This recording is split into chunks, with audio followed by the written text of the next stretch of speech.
Share screen.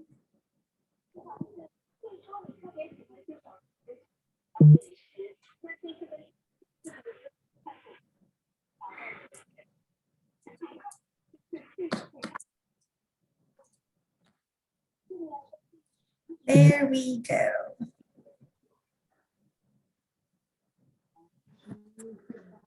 Okay, here we go. I trust you all can hear me.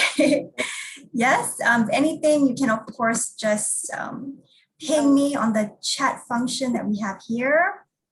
Okay, everyone is admitted. Okay, so very good evening, ladies and gentlemen, and welcome to the Speech Linguistics Patterns Workshop of April. So thank you guys so much for joining me this evening. And if this is the first time that you are joining, welcome, welcome, welcome. So just a brief introduction of myself.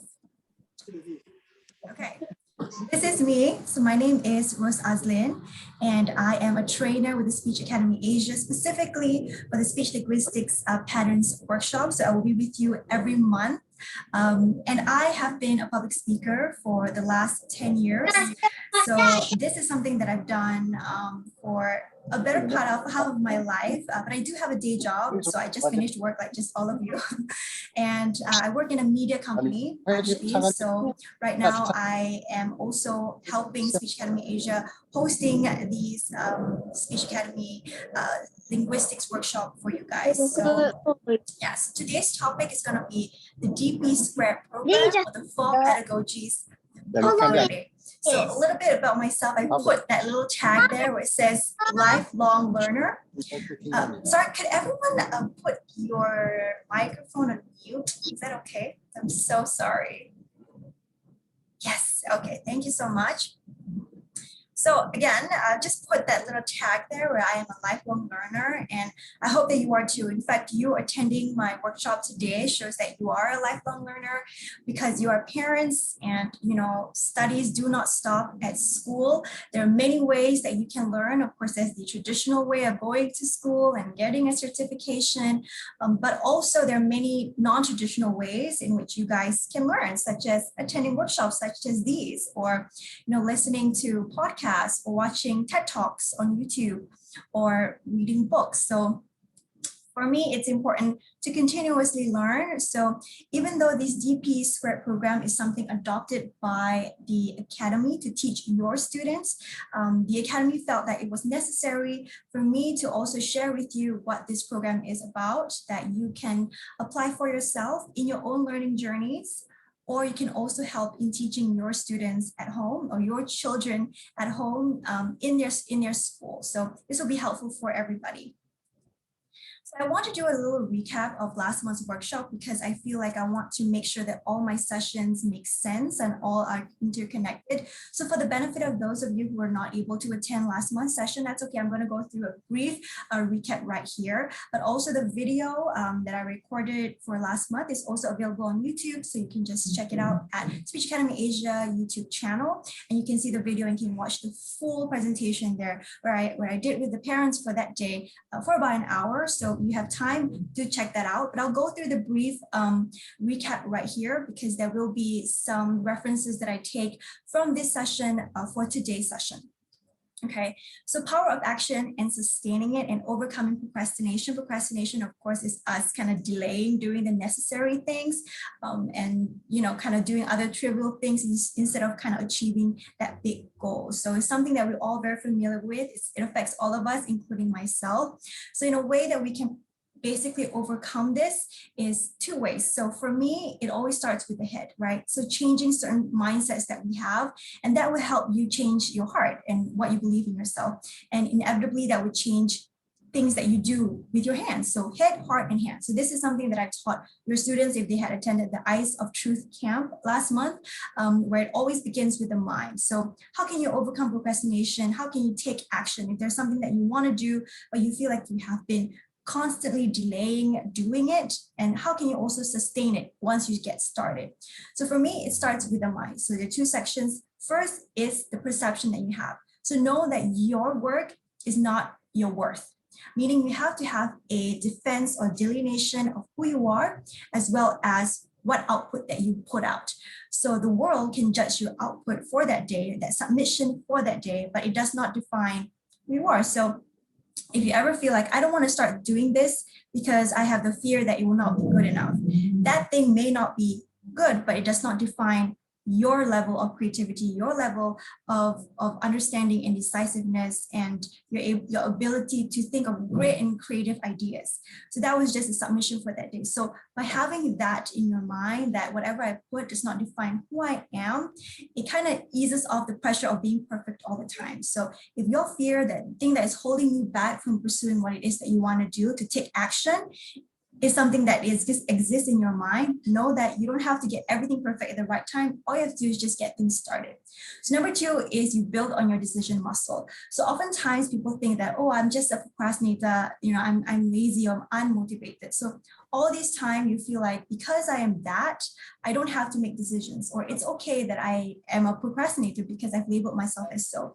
Well, that's not true. There are many times in your day, even, you have made so many decisions already. The fact that you are here today, it was a decision that you made. What you wanted to eat today was a decision that you made.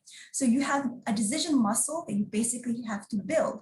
So know that you are not unmotivated or unable to take action because you are, quote unquote procrastinator. You make decisions every single day. And if you're able to make those decisions, you just have to tap on those past experiences and know that if I can make decisions in those, I can make a decision in this as well, because it is a muscle and you have to exercise it. The final thing that you have to change your mind is that all decisions start small. So I think we live in a society where we feel like, go big or go home. There's no point in making small decisions. But the truth is, every big decision is a result of small decisions compounded with each other. So if you ever feel like you don't want to start doing that thing because it's so big and it's so terrifying for you, just know that it's just about taking a small step forward, and that can actually compound and accumulate to making that big decision, the ultimate decision, which is really a combination of smaller decisions that you have made preceding it. So don't be too concerned about taking a big step. Just take a small one and you will get to your goal eventually.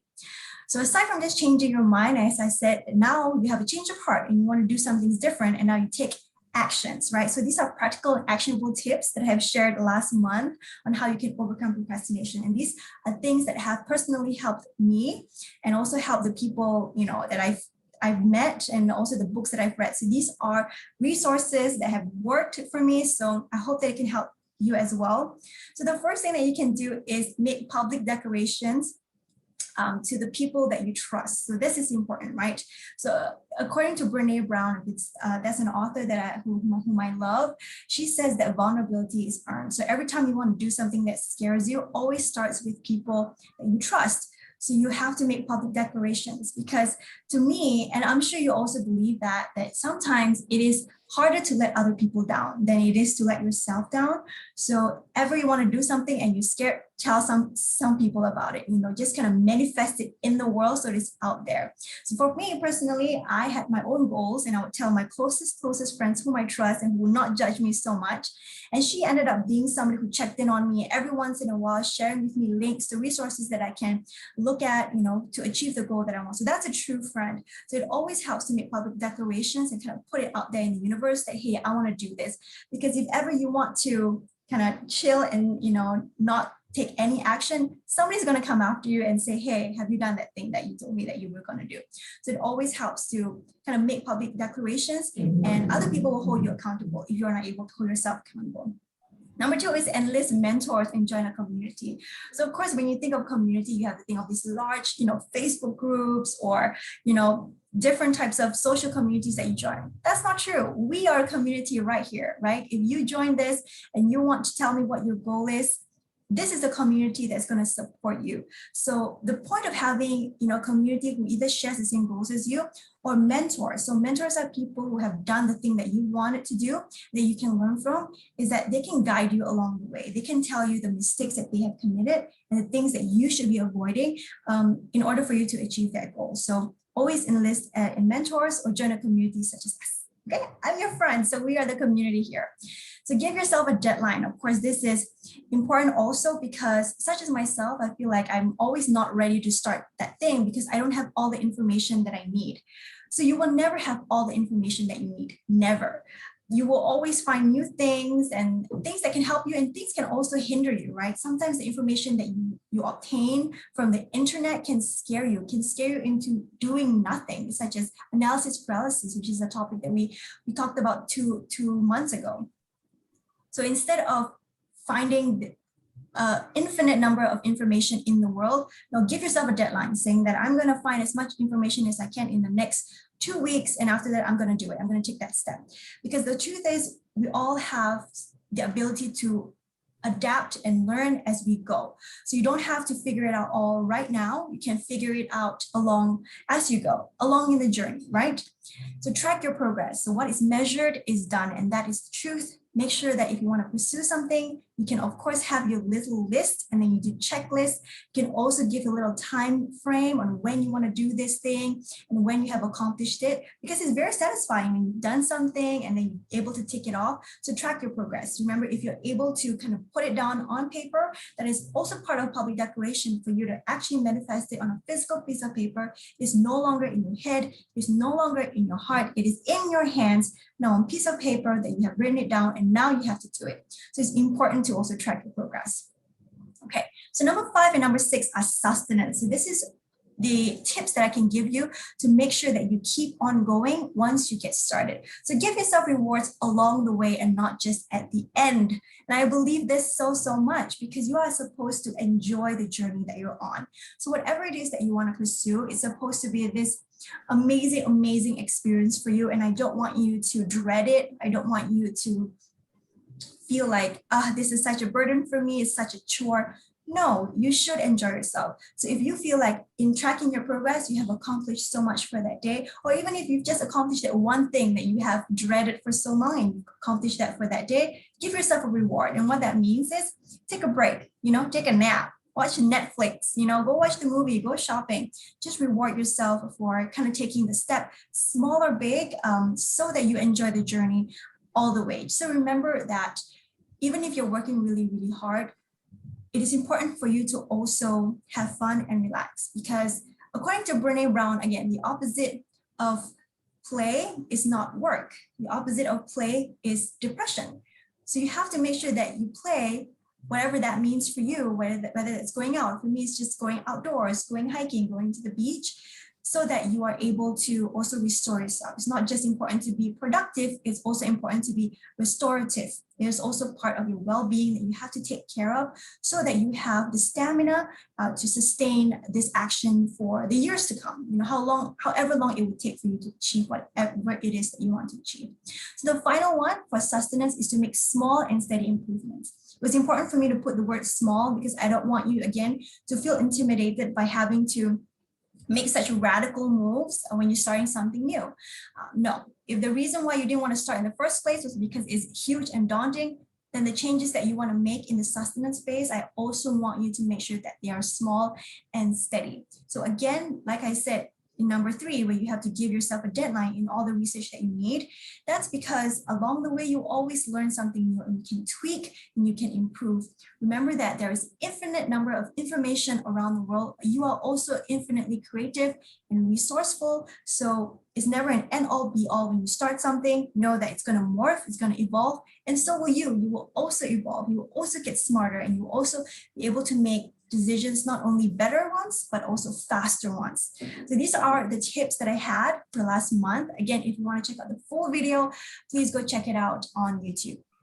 Now, it's important for me to list all of these down because if you are here to pursue something or a bigger goal in your life, these actions are important for you to get started and also sustain, but also there is an element of learning in them. So we are always continuously learning, right? Whether it's learning a new concept or learning math, for some people, whether it's finance, if you're getting into a new business and you need to know the difference between a profit and a cash flow, such as myself, such as the book that I'm reading now. So So lifelong learning is important. So this guy, again, I don't have to show his full face. This guy needs no introduction. So he is an advocate for lifelong learning. So he, of course, is the founder or the co-founder of Apple, Steve Jobs. So he is a pioneer of the personal computer era. He's super, super successful. What people don't know is that he actually dropped out of university. So he dropped out of Reed College. So you think, yeah, then how can he be an advocate for lifelong learning? But what people don't know is after he dropped out of Reed College, he continued going to classes randomly for the next 18 months. But this time he went to classes that he actually wanted to learn from. So he was an advocate for purposeful, lifelong learning, meaning as you grow older, you know what it is that you enjoy. You know what it is that you want to learn. You know what it is that you're passionate about. So do that. That will make sure that you will not only get started, but you have the stamina to keep going because this is something that you love. So this is an amazing quote from him on lifelong learning. So there are many, many other great pioneers and geniuses in the world who also kind of dropped out of college, such as Mark Zuckerberg, of course, from Facebook, and also such as Oprah Winfrey, who is a huge advocate for lifelong learning. So she's into books. So I'm also into books. I am somebody who is very into words. So I want to share a personal story of mine. Okay, I love story time. I love to share story time. So if you want to check out my past story times, go and check out the other videos on YouTube, of course. So what you see here, I'm very excited to share. On the left here is all the Post-its I ever collected as a child. So these are Post-its that I wrote myself when I was 10 years old, 10 or 11 years old, when I was in primary school.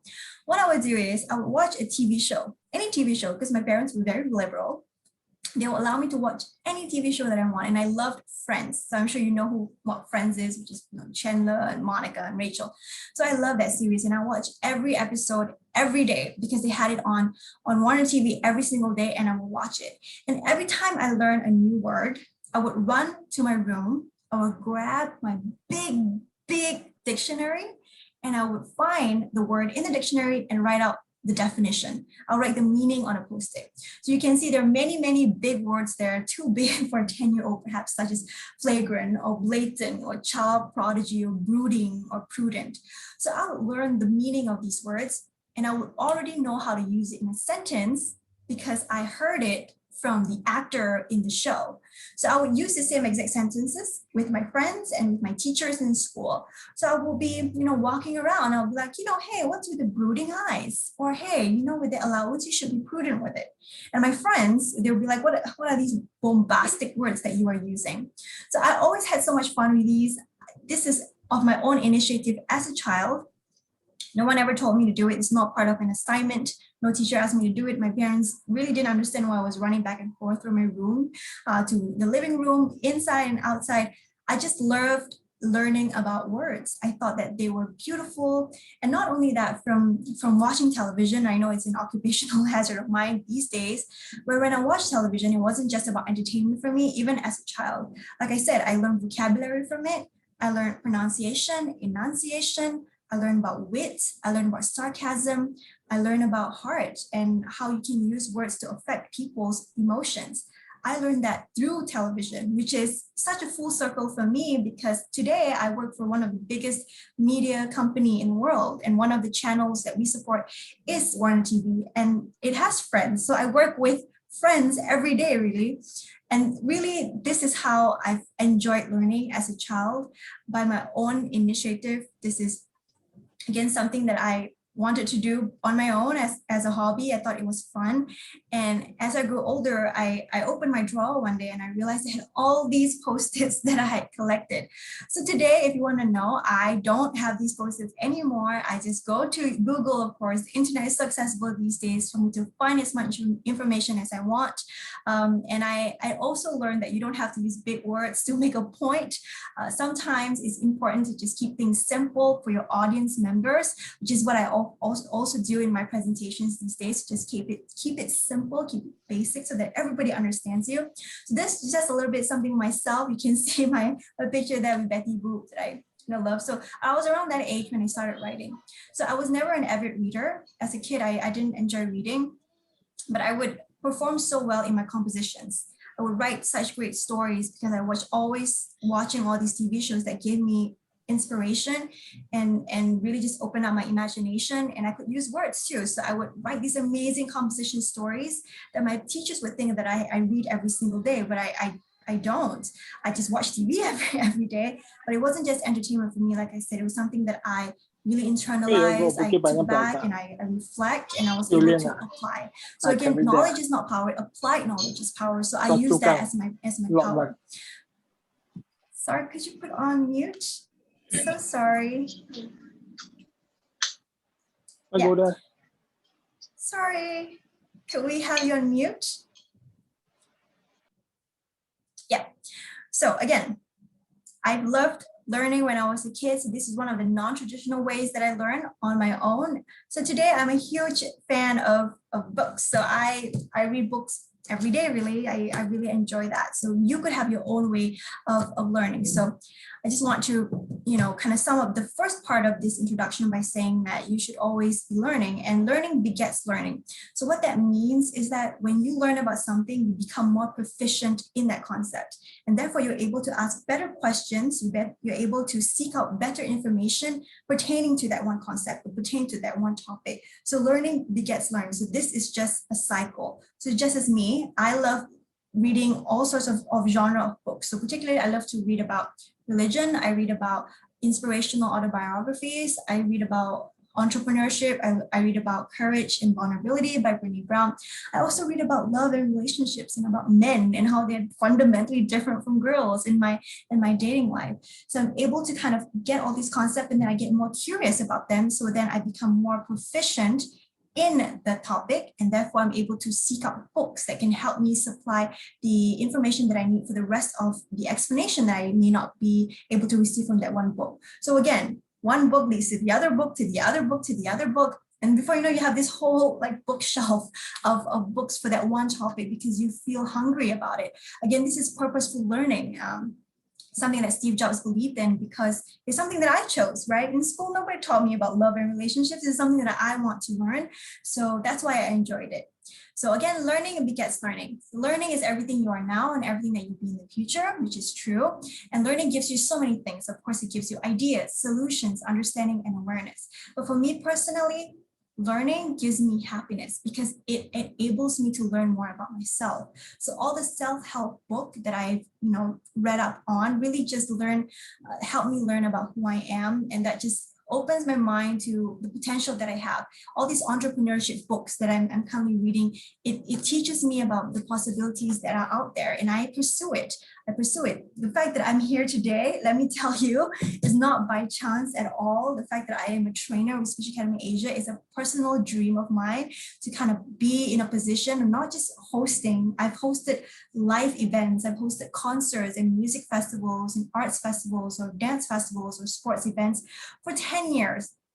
But now I wanted to use my platform to kind of teach people and make actual impact in your lives in information that I have read from the books or the resources provided to me by the Academy or the resources that I've researched on myself. So by me constantly learning all these, I wanted to find a tool or a platform that I can share with you guys. So this is a dream of mine. So this is not by chance at all. So this is the fact that I read on all these entrepreneurship books, and the fact that I read books on, expanding your potential and tapping your potential and leveraging on the skills that you have has led me here today.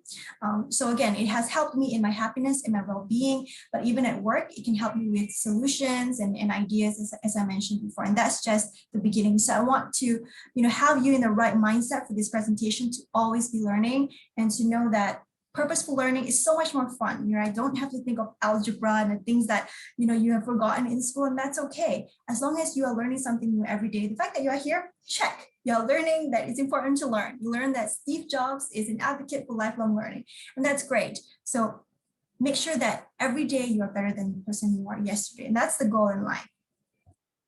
So this month's topic, I have to say, is very technical. So I put this amazing picture of our dear Will Ferrell here because it's time to get technical. Okay.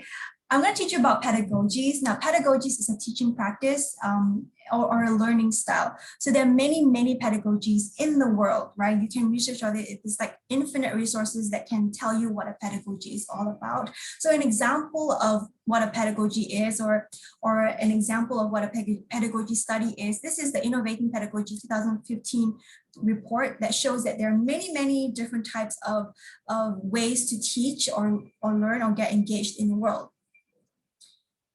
So some examples are, some of my favorites are like the crossover learning. So this is when you have an informal setting, right? You can go to the museum, you can go to the zoo, you can go to, different outdoor places so that you kind of get your hands dirty and you really get in touch with the world, or you learn about things firsthand. So this is very exciting for me, the crossover learning. So there are other types of learning. Also, some people are more interested in learning about data, or some people are more interested in learning about learning by doing, which is also something that's very important.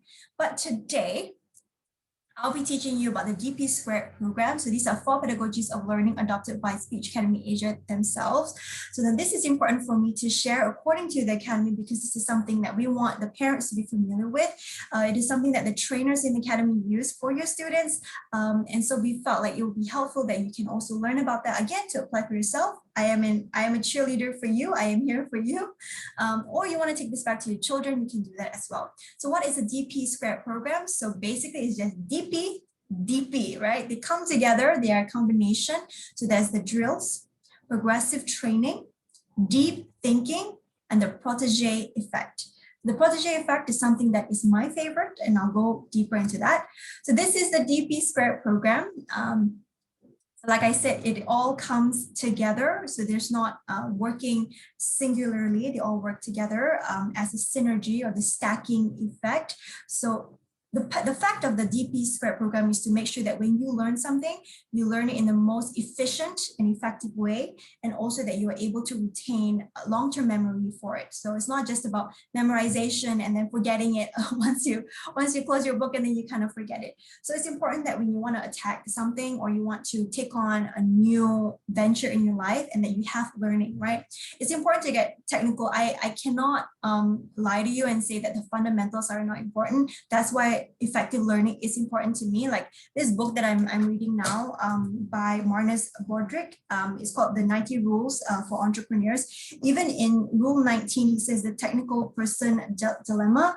So this is when he's saying that it is important for you to know all these technical terms, because this is something that you're not able to escape. And when you're learning about technical terms, or if you're learning about concept, about something new for you to achieve, the goal that you have set out to achieve, it's important for you to apply these learning styles just so that your learning becomes more effective.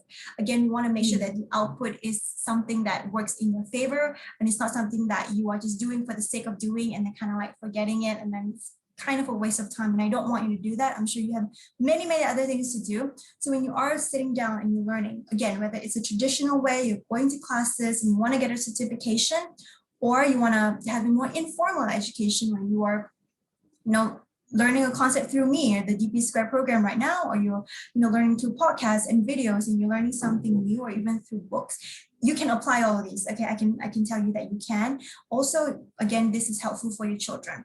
So the drills and progressive training, they come together. Basically, a drill is where you take on something, you learn something, and then you repeat it just so that your foundation is strong. So progressive training is when you basically increase the intensity of the drill. So I'll go through a little bit more as we go. I will go through drills, progressive training, deep thinking, and protege effect singularly, but this is just an overview for now. And then the deep thinking and the protege effect also go together. So deep thinking basically asks you to analyze what it is that you just learned in your own words. And the protege effect basically is you taking what you learned on your own and try to convey that message to other people. Your ability to teach, the ability to master a subject through teaching. So this is the overview of the DP Squared program. Again, bear with me, this can get a little technical, but again, hopefully you're able to kind of take certain tips along the way that can help you in your learning and in your achieving that goal that you've set out to learn. Okay, are we ready? Let's go. So the first is the drills, right? We start with the D. Now, this is the process of doing something repeatedly until a strong foundation is built. Now, if you will realize in my little slideshows here, I have chosen, pictures of books because I personally love books, and also just fun bookshelves around the world. So you can look at that if you are kind of zoning out with all the technical parts. Yeah, so just get inspired by the images as well as we go. So drills is you doing something repeatedly until a strong foundation is built. So this is helpful when you're learning a new concept and you kind of take it back, right? So you've learned the concept, you've read it on a piece of paper, and then you take it back and you kind of want to just self-study on your own, just kind of read it. And then you realize that you have defined a concept, for instance, inaccurately. Okay, you made a mistake and it's wrong. That's the wrong definition of that concept, or that is not how you apply that concept. That's not how it's being used. So similarly, when your children are doing math problems and you realize that there are certain problem sums that they have gotten wrong, what you do is you isolate them. Things that you get right, very good. You kind of have a grasp or an understanding of what that is. That's okay. But if there are parts that you got wrong or your children have gotten wrong, isolate them. And then you just focus on those that you got wrong. The mistakes, now that they are set aside, you focus on them. So isolate that concept that you had wrong and attempt to define it correctly again until it is mastered. So that is step one. So the next thing that you can do is have successive drill. So what this means is that you kind of have to add pressure to yourself. So in order for you to make sure that you really got it is for you to add pressure, or in this case, add a challenge. So what you can do, of course, is to decrease the time frame that it takes for you to define it. So if it, in a while before you had all the time in the world, you can do it in a very peaceful mindset, no pressure, you can define it, you can get it right or you can get it wrong. But now that you're in the drills, this is a drill, I'm going to give you a time frame for you to finish this, for you to get it right, and that adds pressure. So this is important for knowledge acquisition that require memorization. So if there are certain terms that has fixed definition that you can use, that you have to use, that could be like the formal one. Like even when you're in school, there's that sort of set of definitions that you apply and you'll get like 10 marks because it's exactly as what is said in the books. So the drill is really important for that. So this is one of the tips that you can use, which is the drills. So you can thank the drills to Herman Ebbinghaus. So this is his forgetting curve. I'm not going to go too much into this again. This is way too technical, especially for 7:35 p.m. But you can read more about this on Ebbinghaus forgetting curve. So that gave birth to the drills, the concept of the drills in the DP Square program. So we're still hanging in there, okay? So the P part, of course, is the progressive training. So this adds on to the drills. Remember, this is a stacking effect. The drills and the progressive training or the progressive drills kind of work together. So this is increasing the intensity of the drills. So early on, I did mention that you can decrease the time frame that you need in order for you to complete it, right? So that is the drill portion. So progressive training is again to strengthen even more your foundation. So instead of just decreasing the time, this time within a short period of time, what you can do is add even more questions to it. So if earlier on I gave you, 20 minutes to complete that 5 questions. Now within that 20 minutes, I'm going to give you 10 questions to complete, and you have to get it all right because these are based on the questions that I have isolated that you got wrong before. So you don't have to focus on the things that you got right anymore. Just focus on things that you had mistakenly gotten wrong the first time. Isolate on those, focus on those, do the drills, and then add the intensity. I do this personally as well when I was a student. I used to just focus also on the concepts that I never understood. The things that I couldn't understand, I would either stare at it or I'll go to a teacher and say, could you just explain to me what this means? And she would test me, and then she would go back and she would just test me again. So that's like a drill. So progressive training basically adds on to the drill. So the important part is the last point there, this process awakens the mind to get out of the comfort zone and begin to shape to overcome this challenge. So what you want to do is to snap out of that peaceful environment that you had when you were learning on your own. Now you are in the drill stage, or you're in the progressive drill stage, where you have to get out of the comfort zone. You are more aware of your surroundings. You're more aware of the questions. You're more aware of the definitions. You're more aware of the correct answers. And therefore, you're able to register that in your memory even more. So now we are past memorization, right? Drills was about memorization, and now you are starting to attain long-term memorization or long-term memory, so that this will not just help you in that period of time, but also when you are in examination or when you are talking with your friends 10 years down the road, you still remember that concept because you have applied a progressive training in the DP Square program. So of course, you can thank Michael M. Merznick for this concept. Again, you can read on his write-up for brain plasticity. So he recognizes the brain as a muscle, which it is. So you need to exercise it, and it can be exercised. It can adapt as long as you drill it, right? When you go to the gym and you work out really, really hard on your body, and then it becomes fit, just like your mind. So you have to put the drills in your brain as well, in a way that it can also kind of exercise and able to retain information in a faster way. So again, the point of the DP Square program is to make sure that you learn effectively, so that you are an effective learner. So same as, the brain as a muscle, the fact that you're able to kind of put all this pressure on your brain for that period of time, it makes the brain even more elastic, or more elastic in that is more malleable and is able to absorb more information because you're constantly stimulating it. So that's the goal of this. And this is from Michael, that you can read more of in his TED Talk. Even you can watch his TED Talk for growing evidence of brain plasticity. Okay, 2 more concepts. Okay, these are getting more fun. So we're now in the other DP. So deep thinking. So deep thinking is you analyzing what you just learned. I think this is also really, really important because I like to do this. So let's say I'm reading a book, right? So there's a concept that I want to learn from this book, and there's so many different difficult terms, right? Different definitions of it. And it's just not, in a sentence or in words that I personally understand. So what you can do is you can take your book and you can write notes next to it. So deep thinking is where you write your own notes to a learning concept. So this helps you internalize and reflect. So this puts you in a reflection phase. It's like, today I learned about cash flow, and that, it's not just important to have profit.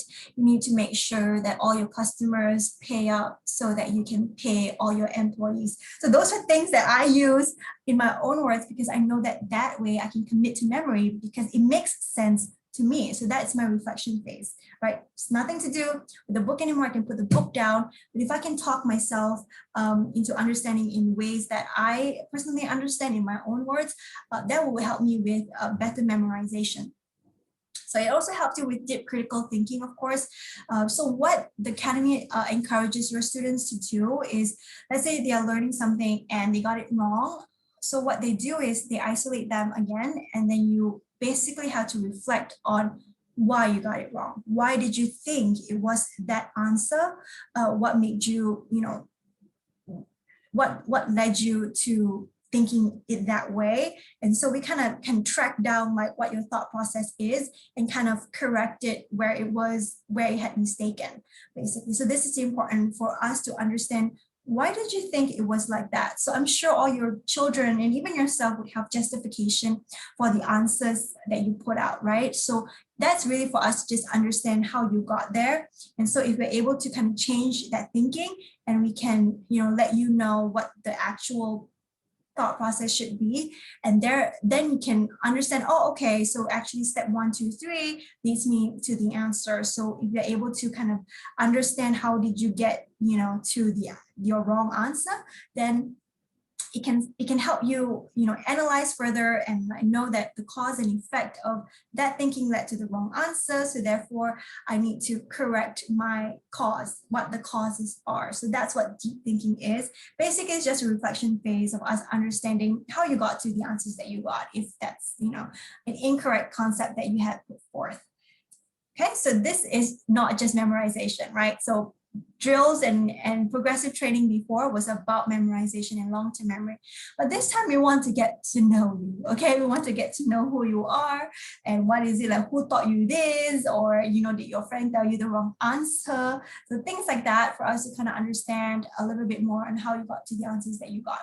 But this is just a reflective phase, which I think is really, really important, especially the part about kind of writing your own notes, because then when you read back, like, in years to come, or even just months or weeks, when you look at your book, you don't have to look at the definition again, try to re-understand. You just look at your notes. It's like, okay, it's about the time that whatever. So then you're able to kind of apply that, because now it's something that you can understand in layman terms, in terms that you understand in your own terms. So this will help you in your learning as well. Effective learning is our goal here.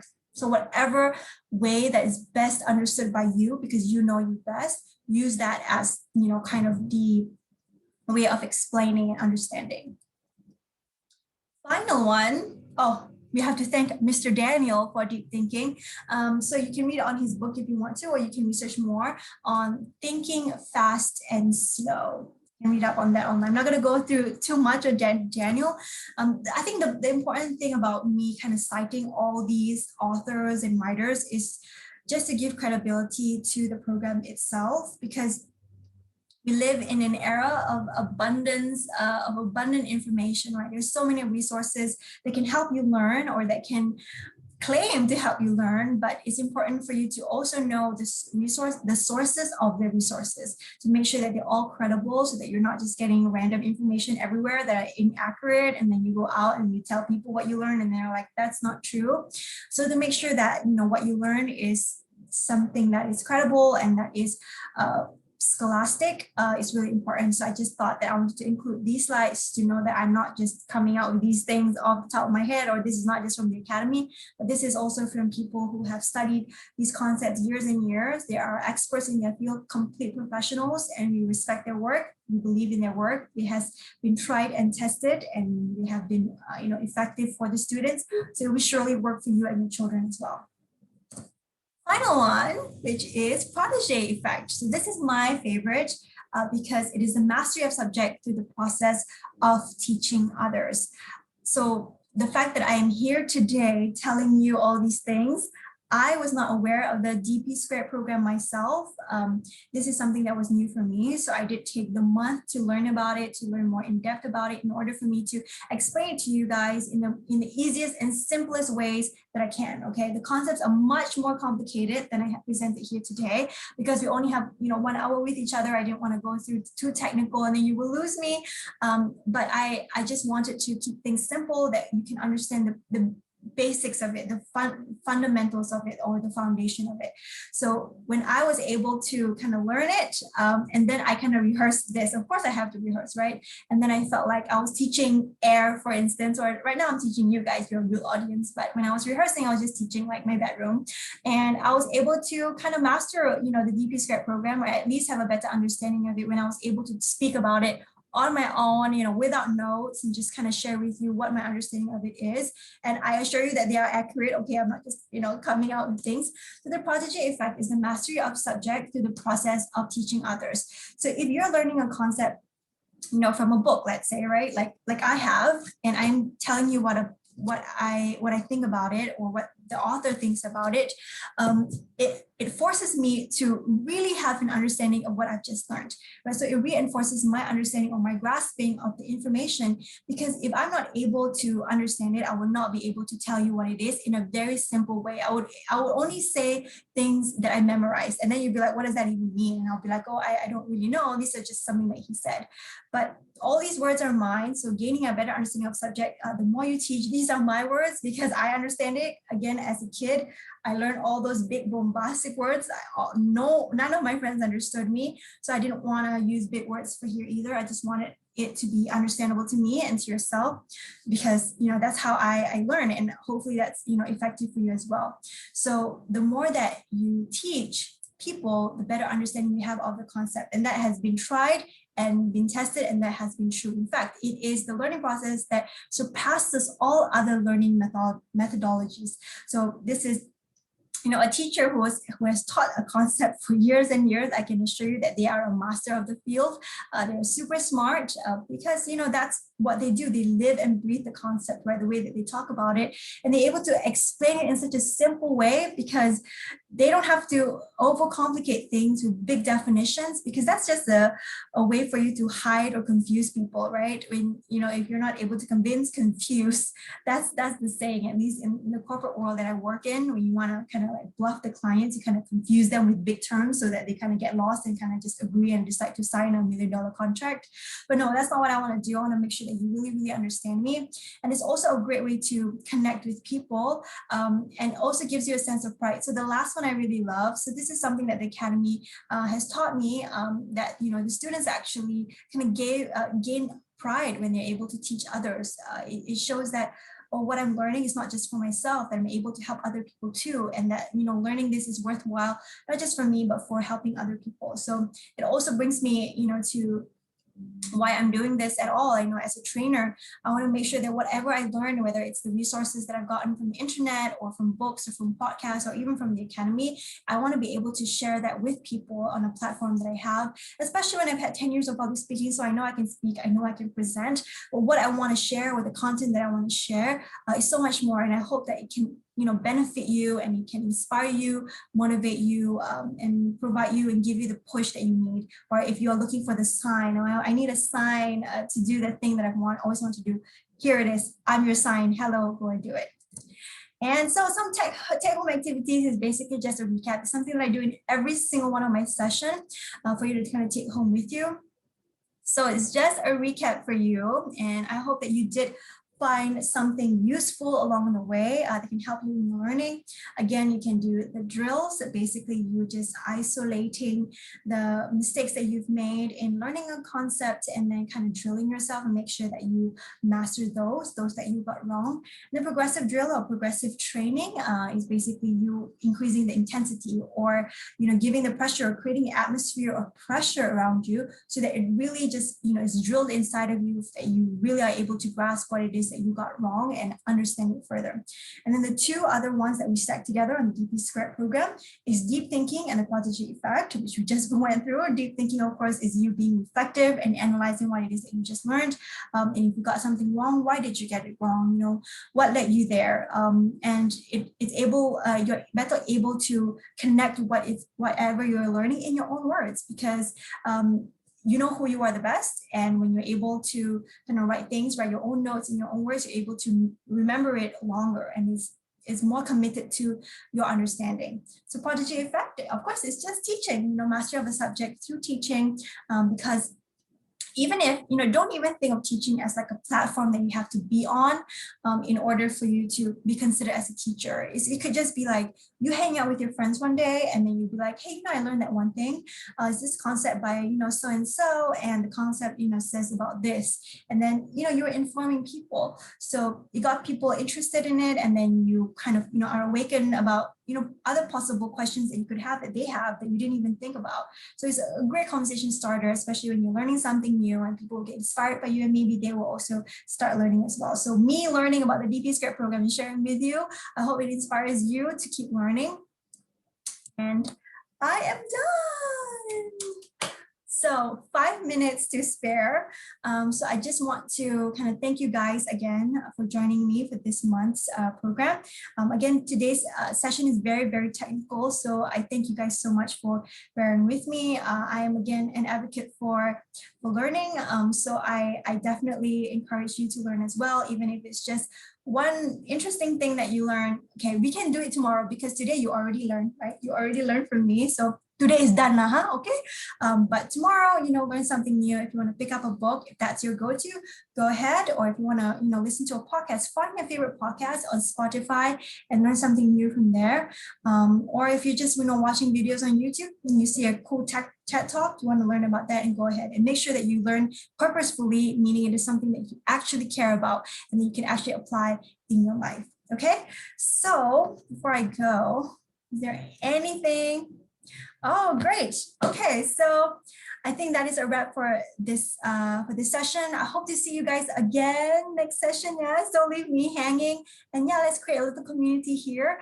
You can find me on Instagram, of course, at Rosazlin, Rosazlin, or you can check out the YouTube channel at Speech Academy Asia for my videos. And I'll see you here again next month. Bye. Bye, guys.